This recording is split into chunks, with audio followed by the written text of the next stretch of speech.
Is anyone coming? War is when you no longer know where to hide, when home becomes a trap, when you don't know where to run.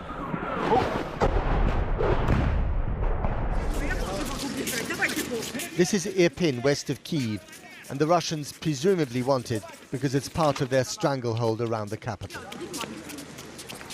Дітей 200-х вивозили, мирне населення, маленькі.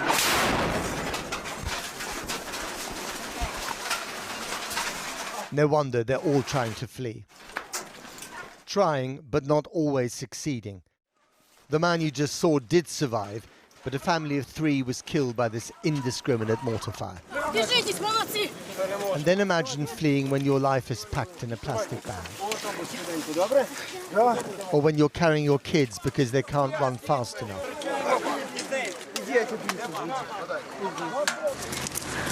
Or you wait for one babushka who can barely walk and another who's forced to run. And all this when there is no let-up in the shooting.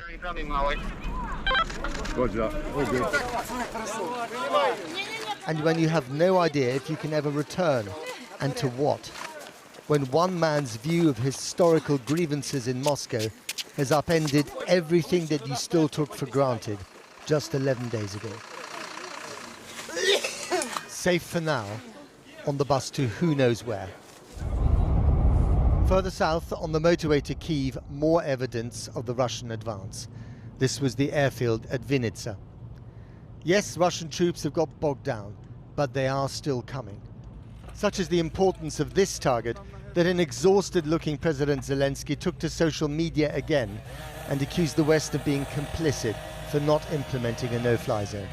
Ми люди, і це ваш гуманітарний обов'язок захищати нас, захищати людей.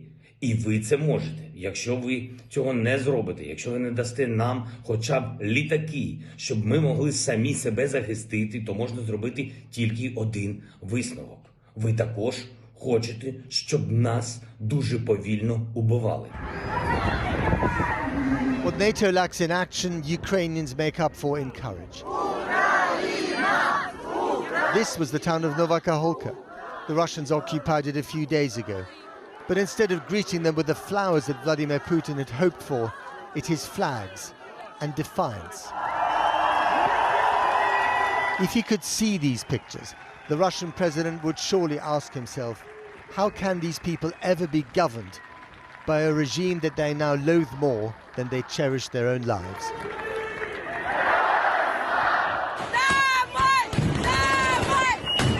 Go home, they shout at the Russian troops. The response came in the form of gunfire against civilians. 5 were injured. This is not liberation, it's abomination. But the biggest prize for one side to hold and the other to take is still the capital, Kyiv, where the Ukrainian troops are now preparing for a siege that could last weeks, measured in supplies of Molotov cocktails. It may be a long haul, but war breeds the impatience of carpe diem.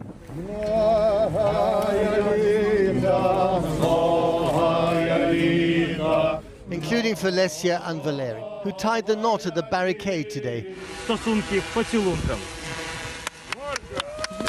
making use of a new law that marriages can take place immediately.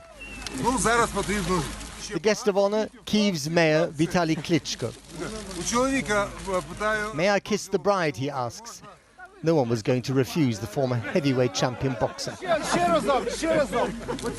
A true shotgun wedding. Well, as you can see, there's not much good news here, so when we do get some, we cherish it. Well, earlier I spoke to the Ukrainian MP Roman Hirschuk, who spent the day driving into Irpin to help to bring people out. He spoke to us from his car, and I started by asking him what he'd witnessed all day. I'm trying to help people to get to the railway station from the border of of Kyiv and Irpin region. Now, just a few minutes ago, I left one couple. They know from Irpin. They live there for 10 days, and they told me that Russian kills civilian people, which are trying to evacuate it. In the morning, one family with 5 persons, I drove them to railway station, and they told me that they saw when in 50 minutes near their family, it was killed, one family by Russian. It's terrible because they shoot on civilian people. They don't understand why they do it. Maybe it's for scare. Maybe it's just because they're animals. Are the men staying behind to fight? I mean, are there still Ukrainian soldiers trying to hold the town? Yes, Ukrainian soldiers trying to hold the town of Irpin. It's for 2 days. It's a battle for Irpin, and we hope that our armed forces trying to take this city, and it's a humanitarian catastrophe for the people which are now there and can't evacuate it. We heard President Zelensky give another address just a few minutes ago in which he was really full of rage about the West being, as he said, complicit by not doing enough to help Ukrainians on the ground militarily. Do you agree with him? I agree with our president. Russian bombed civilian people. Russian bombed our buildings. Russian bombed schools and kindergartens. And it's a biggest problem because the city like Kharkiv, Chernihiv, Mauripol, they're under attack. And even I think the next it will be Kyiv. And only one asked for NATO country, close the sky over Ukraine. If Kyiv were to fall, if the capital falls, is that the end of this war, do you think? No, because it can be end of the world when even one Ukrainian fighting, and all our country will be fight. I think that it's impossible to take Kyiv because from every window of this city there are people who are going to fight and who are, can't live in occupation. And we have a lot of people with guns, people with which are want to protect this city, and we absolutely believe in our armed forces. And I think it's impossible that Kyiv will fall. Only one way is when if Putin want to bomb Kyiv for all his bombs which he has. Roman Hirschel, thank you very much. Thank you, Great Britain. Now, President Zelensky warned earlier today that Russian forces are preparing to attack the Black Sea port of Odessa, whose mayor said that the city was ready to fight. Our international editor, Lindsay Hilsum, is there. Lindsay. Matt, and President Zelensky also said that an attack on Odessa would be a war crime. And I think he meant that not just because of the suffering that people here would have, but also a cultural crime, because this city is very dear to Russians as well. It was founded by Catherine the Great in the late 1700s. It was a very important city in the Russian Empire. It was a big port during the Soviet period. It's somewhere that Russians used to come on holiday. And so I think he was trying to reach out to Russians in that. In his speech today, he talked in both Ukrainian and Russian. It's also extremely interesting to see how nothing has actually changed. So he gave that warning, but nothing on the ground has moved at all. As far as I can tell, Russian forces are still exactly where they were when I was talking to you yesterday, about 130 or 140 kilometers to the east. But people here are preparing. Today I spent the morning with some citizens of Odessa who are learning to use weapons. They were on a private shooting range. I was talking to one of the guys who runs this shooting club. He said, we see what happened in Kyiv. They just gave out weapons willy-nilly to people, and the danger of that is twofold. First, that they might just be given to people who are thugs or criminals. But the second, what's the point of having a weapon to defend yourself if you don't know how to use it? And so these courses, short courses, 1 day, 2 days, have become very popular here and across Ukraine. And that's what we saw today with the people who are learning to fire weapons. Of course, they are the backstop. The Ukrainian army are the ones who are going to be in the front. But it also gives people this spirit that they are defending themselves and that they are defending their city. And I think that's particularly important in Odessa. The mayor here used to be seen as somewhat equivocal, maybe even pro-Russian. He had a Russian passport until 2017, but he's been very clear in the last few weeks that he is a Ukrainian and he is defending a Ukrainian city. He's been out there making that very, very clear. The governor here, well, President Zelensky replaced him last week because he was seen as possibly ambiguous as well. Replaced him with a colonel who's been very senior in fighting the Russians since 2014 in the eastern area. So the sense is that Odessa is ready, Odessa is waiting, Odessa is waiting. As yet, nothing on the horizon. Lindsay, thanks very much. Take care. Now, Boris Johnson has promised Volodymyr Zelensky that he will work with Britain's allies to provide more defensive equipment to Ukraine, along with wider sanctions against Russia, saying that international support and admiration for Ukraine is growing every day. Meanwhile, Labour has called for an investigation into claims that Mr. Johnson helped to get a peerage for Russian businessman Yevgeny Lebedev, despite accusations that there were concerns about security, claims which ministers have denied. Kieran Jenkins reports. He is the rich Russian-born son of an ex-KGB agent. Did Boris Johnson intervene to elevate Evgeny Lebedev to Lord Lebedev of Hampton and Siberia, despite accusations of security concerns, as the Sunday Times and others report?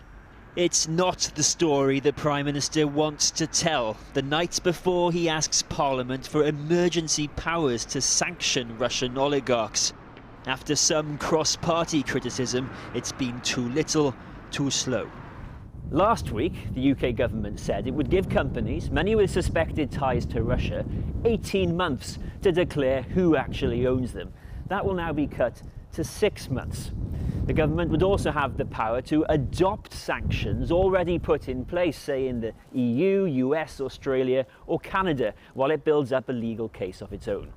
Why? Because the UK has become an international hub for Russian money. Take London property alone. There's reportedly £1.5 billion linked to the Kremlin or Russians accused of corruption, with 830 million of that held in secretive offshore companies in the British overseas territories or crown dependencies. EU countries have been busy snaring oligarch super yachts. Among them, the 200-foot-long Lady M of Russia's richest man, Alexei Mordashov, which is now in Italian hands. And Amore Vero, true love, truly stuck in France, out of the reach of Igor Sechin, boss of Russian oil giant Rosneft. The Prime Minister has been talking up Britain's actions. Downing Street said he told Ukraine's President Zelensky this afternoon he'd work on providing further defensive equipment, and they discussed Russia's barbaric attacks and Boris Johnson's 6-point plan to pressure Russia. But Labour said the plans still give oligarchs 6 months to offload high-value assets and called for a parliamentary investigation into Lord Lebedev's peerage. Number 10 said all peerages are in recognition of their contribution to society and vetted by the House of Lords Appointments Commission. The sanctions and other measures have to be the strongest that are possible across the world, including here in the United Kingdom. It's among the reasons we're pushing the government so hard on sanctions, because the sanctions have to do a lot of work here. They have to not just isolate Russia, they have to make it impossible for Russia to function. Vladimir Putin briefly gave up extreme social distancing yesterday to take tea with Russian flight attendants, where he called economic sanctions on Russia akin to a declaration of war. Putin, who started this war, one man wrecking millions of lives. So what welcome awaits them here? The Home Secretary met Ukrainians in London today as her French counterpart was accusing Britain of a lack of humanity, claiming 150 refugees from Ukraine were stranded without visas in Calais, trying to reach the UK. Let me just correct what has been said by the French government. The British government is not turning anybody around or turning anybody aback at all. And I think it's really important to emphasise that, particularly this time when all nations across Europe must work together to help and support people in need and fleeing Ukraine at this awful, awful time. More than 1.5 million have fled the fighting. But how many of these people have relatives in the UK? For now, only those joining family can come to Britain, and over 10,000 have applied, with a broader scheme being worked on. So from this extraordinary refugee exodus, the number granted UK visas so far is 50. Well, earlier I spoke to Deputy Prime Minister Dominic Raab. I started by asking him to respond to Vladimir Putin's comments that British sanctions were sanctions hysteria and akin to a declaration of war. Well, they're clearly not. They're lawful, they're proportionate, they're warranted. What I think it shows is the impact those sanctions have had with our international partners. And we've been at the vanguard of pushing this, and you've seen the Russian ruble plummet, you've seen the Russian stock market plummet, you've seen the Russian central bank, which has been subject to measures, have to double interest rates. And as Putin has stumbled and stuttered in the first phase, and it is only the first phase of this war in Ukraine, he has come out with more rhetoric and we can expect him to come out with even more heavy-handed tactics. And whilst that will have an appalling humanitarian impact, and we need to deal with that as well, which is why we're providing £220 million of humanitarian resistance, it does show that Putin's invasion is not going according to plan. And he knows it, and the commanders around him know it, and the Russian people are seeing it as well. But if these sanctions were designed to change his mind, to stop him from any aggressive action, they've come far too late, haven't they? Well, no, and I don't think that's true. It has been an unprecedented response. It's had the impact that I've just described on the currency, on the central bank, on interest rates, on the stock market. But no one thought this was going to be over. It's not stopping the military action. They're still pummeling the cities here. Yes, although they haven't actually occupied yet a major city. And so he's feeling that pinch. But look, this isn't going to get resolved overnight. We need to have strategic stamina. This is going to take months at least to resolve. It is not going to be over quickly. I know you don't accept donations from foreigners, but there are British citizens of Russian descent who have been linked to Vladimir Putin, and they have given money to the Tory party in recent years. I just wonder how many millions have they given to your party? So first of all, our beef, our grievances with Putin, we have, if you talk about Russians that are here either running businesses or indeed contributing to political donations, they often are people fleeing Putin, some of his greatest critics. I don't think we should get into jingoism of saying anyone with a Russian-sounding name or with Russian descent is somehow in hock to Putin. But we're not doing that. It's often the reverse. But has there been enough scrutiny about the money that has come into your party coffers from these sources originally linked to Russia? I wonder if you've exercised enough scrutiny there. You really know where that money is coming from. Yeah, there's all been declared. All of the donations with any that we receive from anyone are declared. So there's been absolutely full transparency. I think we should avoid going down the xenophobic or anti-foreigner thing of saying that anyone who's got a foreign-sounding name shouldn't give to a political party if they're naturalised as a citizen or it's otherwise permissible. I think that's just wrong. And I make this broader point. I've got in my constituency decent law-abiding Russians. Their children go to our schools. I think we just need to be very careful about our language in all of this. This is about incredibly wealthy individuals, oligarchs, who made their money in Russia only because Vladimir Putin allowed them to do so. And I know some of them have gone into exile and are running away from him, and some of them have even been killed by him, but a lot of them are living in London very happily, with his permission, so to speak. So how are you going to cut your links with those particular people? Roman Abramovich being one of them. Well, in relation to Abramovich, he's already in the process of selling Chelsea. I don't think you're suggesting that there have been donations to the Conservative Party from him. That would, and I'm sure you're not. But look, I come back to my point. No. We have sanctioned over 200 people since 2015. We have brought forward this groundbreaking set of sanctions. We're introducing on Monday the Economic Crimes Bill, which will strengthen and expedite the unexplained wealth orders and the process for finding out the transparency around corporate chains and who actually owns the company. And I don't think any country has gone further, and will continue to do so. And I gather you're going to bring that period of scrutiny from 18 months down to 6 months in this new bill. I wonder why you didn't do that at the beginning.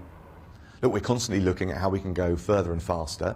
And at the same time, the UK is an open, outward-looking economy. It's part of our strength.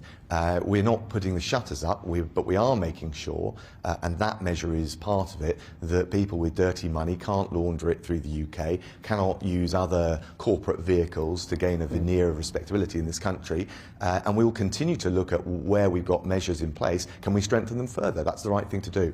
There's a piece in the Sunday Times today saying that the intelligence community decided some time ago it would be a bad idea for Yevgeny Lebedev to get a peerage, and according to this report the Prime Minister intervened and basically allowed him to get one anyway. What's your response to that report? Well, first of all, we don't comment on intelligence matters, but what I can tell you is that, first of all, we have a very strict and rigorous process for peerages, and that it was applied rigorously and stringently in this case. President Zelensky in Kyiv was scathing in his overnight address to his people about the fact that a no-fly zone will not be introduced by NATO, and said the only thing we've received from NATO so far through the procurement system are 50 tons of diesel. Isn't that the problem, that on one hand, you know, we are giving them all this rhetorical support and of course support in weapons as well, but we're not really making the military difference that allows the Ukrainian people to survive the barrage of Russian artillery? Look, I understand the plight that he faces. We have provided over 2,000 anti-tank missiles. We've trained 200,000 Ukrainian forces under Operation Orbital. We'll look at what further we can do. Just in relation to no-fly zones, I think we've been clear now, so have our allies. We're not going to engage directly in military confrontation with Russia. That's not something that follows from this conflict for us. Ukraine's not a NATO member. We want to support it in every other way we can. And of course, if we did do that, it would serve precisely Putin's narrative that he's in confrontation with the West. We shouldn't give succor to that. He is engaged in an illegal invasion against a neighbour, and we want to protect their democratic and territorial integrity. And the measures we're taking, supporting the Ukrainian forces, the sanctions on Putin and those around him and those financing his war machine, we'll continue to do it. We'll continue to ramp it up. We'll continue to work with our international partners and indeed call for others, China, India and others around the world, to do so as well. They are leading members of the international community. They should step up to the plate too. What the Ukrainians are saying is that if you don't stop him now with more robust military measures, even though they're not members of NATO, he will go further and we will regret this in the future. Look, I think there's a very real risk that we'll see a prolonged crisis. I think the challenge for Putin will be, after his stuttering start to the campaign, is does he get bogged down? I think the Ukrainians have shown their resolve and their steeliness, and this could end up looking very much like a Chechnya Mark II style quagmire for Putin, and we want to do everything we can to avoid that, but the answer is for Putin to end his illegal invasion and take his troops out of Ukraine. Have you discussed the nuclear threat that he's posing, the threats that he's made, in cabinet? Look, I think a lot of that is rhetoric coming from Putin. He's trying to change the conversation because the conventional plan he had, the plan A, is failing. And obviously I don't discuss what we comment on and discuss in cabinet. Dominic Raab, thanks very much. Good to talk to you. Now, this has already become Europe's biggest, fastest growing refugee crisis since the Second World War, according to the UN, which says that a staggering 1.5 million people have now fled Ukraine in just 11 days. Our correspondent Porrick O'Brien is in the border town of Uzhgorod, where he's been talking again to a 12-year-old girl who fled her home in Kyiv. She's desperate to come to Britain, but can't under current government rules. At the Cathedral of the Holy Cross in the border town of Uzhhorod, western Ukraine, the congregation has temporarily swollen, with thousands of refugees leaving the country through this exit point. When or if evacuation routes are established out of places like Mauripol in the south, it could get very busy indeed at Sunday Mass. Vladimir the Great introduced Christianity to the Slavs. The caption reads, "He baptized you." The caption over Zelensky, a message to the Russian army, "He will bury you." The nearest fighting is hundreds of miles from here, but this is still an entire country at war. So it's not long before a group of 6 armed plainclothes police appear. Greek Catholic chanting meets Ukrainian police questioning.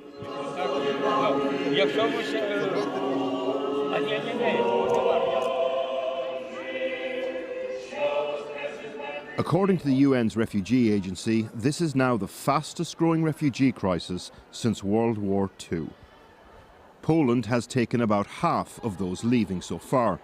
The US Secretary of State, Antony Blinken, has been touring refugee centres over the weekend, including this Polish one, where Natalie Zolotarova from eastern Ukraine is now staying.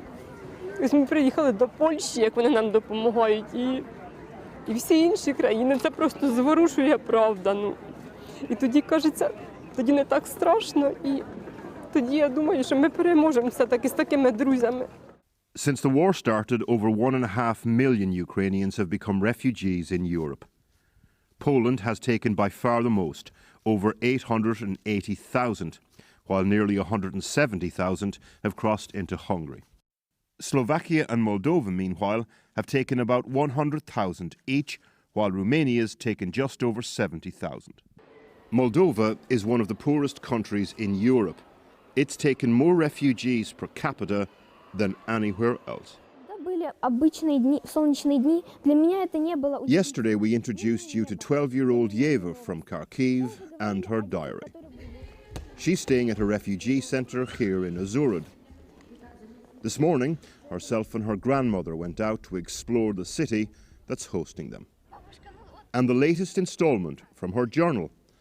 Overnight she'd spoken to friends still in Kyiv.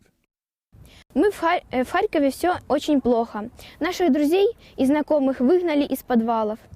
Их посадили в грузовики и куда-то везут. Возможно, в центр. Никто не знает. У бабушкиной подруги снесли полдома. Все друзья хотят выехать за Харьков. Yeva wants to come to Britain. Every page of her diary, London. At the moment, the British government resettlement scheme only applies to Ukrainians with a family connection or sponsorship in Britain. Probably they can help for us because the war and we have hard situation. Probably they can help for us. Well, no, at the moment you have to have family in Britain. No, I haven't. I haven't family, I haven't friends. Just friends.